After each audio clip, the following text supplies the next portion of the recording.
Well, you didn't drain the one, swamp like you said you would. You didn't drain the swamp. I did. I fired Comey. I fired a lot of people. A lot of the people I fired. I fired Comey very early. The president has every legal right to call the, Michigan state legislature and say, can you guys look into this? Maybe you want to send an alternative slate of electors for me. And by the way, it's not a big deal to send an alternative slate of electors. So much of the country is sick of this nonstop attack, this ridiculous attack on President Trump for 7 years now. And they're tired of this elite attitude in D.C. that says, oh, we're better than everyone else. There's a different set of rules. And I think people in flyover country, hillbillies in Ohio or Iowa or Oklahoma, they're so sick of it. We're so sick of it. We're saying we're going to support President Trump. I think that's the takeaway. I think that's the result of all this. Not only did Trump not drain the swamp, but Trump's lawyer's best defense of his criminal actions is literally admitting to one of the indictment charges. Ultimately, what President Trump said is, let's go with option D. Let's just halt. Let's just pause the voting and allow the state legislatures to take one last look and make a determination as to whether or not the elections were handled fairly. That's constitutional law. That's not an issue of criminal activity. Yes, sweetheart, that's called breaking the law. You cannot call for the pause to the certification of votes for an election that you lost because you don't like or agree with the results, and then ask for state legislatures to override the will of the people by superseding their vote in a democracy.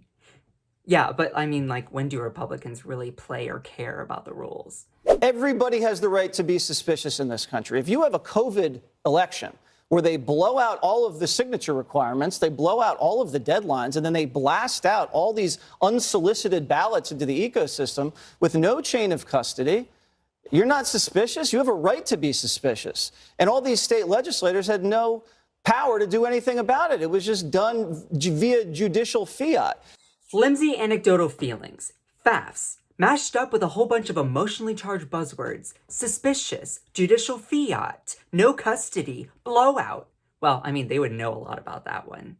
While not backed up by any evidence, facts, science, statistics, surveys, none of it. Election denialism is the core parable of the religion of Trumpism. And unfortunately, it's leaked into the minds of prominent media figures. How much election fraud do you think is real? Here we go, Joe. You want to go to election fraud? Yeah, because I don't think it's zero. No, it's no not way. zero. I think we could all agree it's not zero. No way it's not zero. And we know that these voting machines can be f***ed with. Yeah. And we know that there's some irregularities, all that Kerry Lake stuff in Arizona that they're trying to dismiss. It doesn't look like that's invalid. I don't think. It must be. I just don't feel that. Now, which of those claims is backed up by facts or evidence? None of them?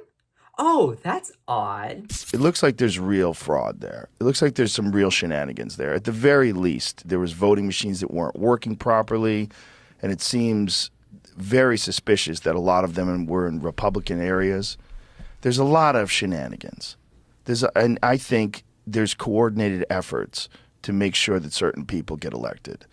I don't know how far they go, but I know it's not zero. It looks like. It seems that. I think, but I don't know.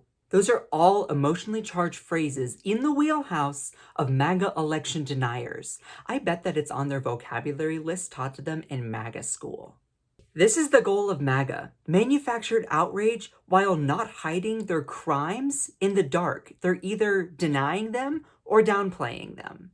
Election denialism is a religion. No amount of logic, facts, reason, or self-awareness can free these people's blind faith in unsubstantiated claims unless you stop them from feeding on this garbage. It's an uphill climb. So our knowledge of truth and justice must be stronger than their religion of flimsy anecdotal feelings, FAFs.